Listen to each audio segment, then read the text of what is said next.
हरे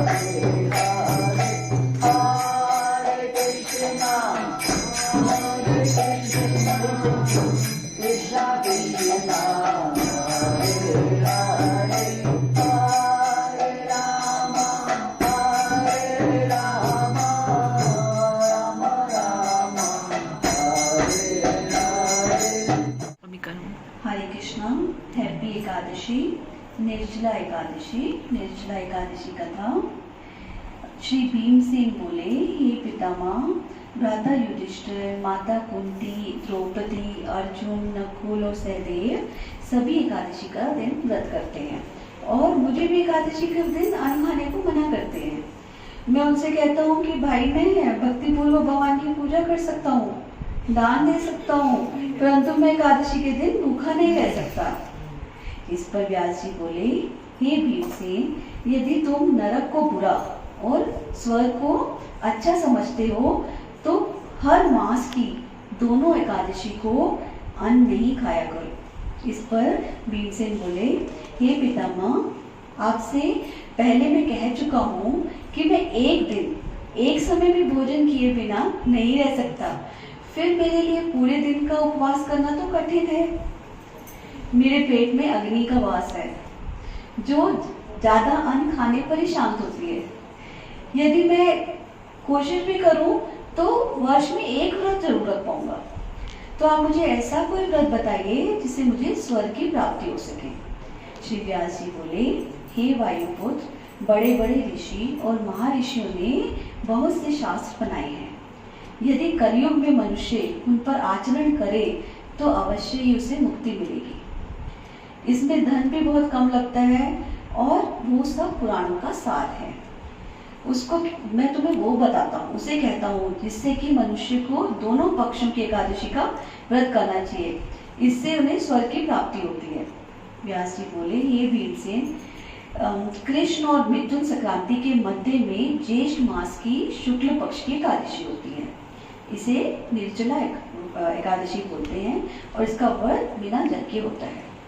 इस एकादशी के व्रत में स्नान और आचमन में जल वर्जित नहीं है, लेकिन आचमन में 6 मास से जल से अधिक जल नहीं लेना चाहिए।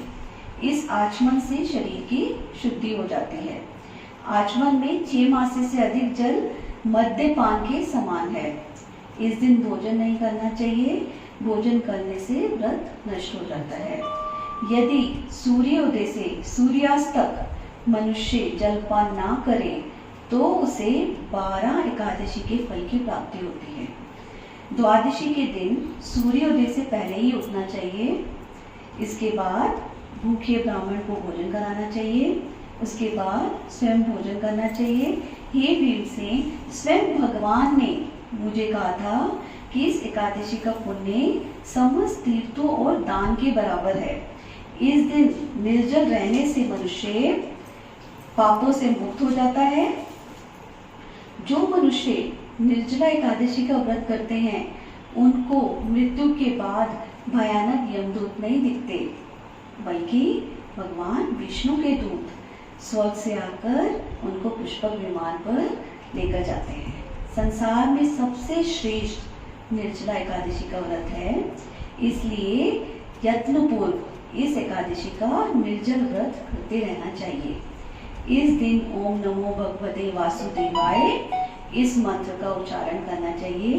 इस दिन गोदान करना चाहिए। इस एकादशी को भीमसेन या पांडव एकादशी भी कहते हैं। निर्जल व्रत करने से पहले भगवान की पूजा करनी चाहिए और उनसे विनय करना चाहिए कि हे भगवान, आज मैं निर्जला व्रत करता हूँ, इसके दूसरे दिन भोजन करूँगी, मैं इस व्रत को श्रद्धापूर्वक करूँगी, उससे मेरे सब पाप नष्ट हो जाएं। इस दिन एक बड़े वस्त्र से ढककर स्वर्ण सहित दान करना चाहिए। जो मनुष्य इस व्रत के अंतराल में स्नान तप आदि करते हैं उनको करोड़ पल स्वर्ण दान का फल मिलता है। जो मनुष्य इस दिन यज्ञ होम आदि करते हैं उसका फल वर्णन भी नहीं किया जा सकता। इस निर्जला एकादशी के व्रत से मनुष्य विष्णु लोक को जाता है। जो मनुष्य इस दिन अन्न खाते हैं उनको चंडाल समझना चाहिए। वे अंत में नरक में जाते हैं। ब्रह्मा हत्यारे, मद्यपान करने वाले, चोरी करने वाले, गुरु से द्वेष करने वाले, असत्य बोलने वाले इस व्रत को करने से स्वर्ग को जाते हैं। हे कुंती, जो पुरुष या स्त्री इस व्रत को श्रद्धापूर्वक करते हैं उन्हें सबसे पहले श्री भगवान विष्णु की पूजा करनी चाहिए, उसके बाद गोदान करना चाहिए। इस दिन ब्राह्मणों को दक्षिणा, मीठा आदि देना चाहिए। निर्जला के दिन अन्न, वस्त्र, छत, उपाहन आदि का दान करना चाहिए। जो मनुष्य इस कथा को प्रेम पूर्वक सुनते या पढ़ते हैं उनको स्वर्ग की प्राप्ति होती है। ये था निर्जला एकादशी का समापन। हरे कृष्ण। मधुराधिपतिरखिलं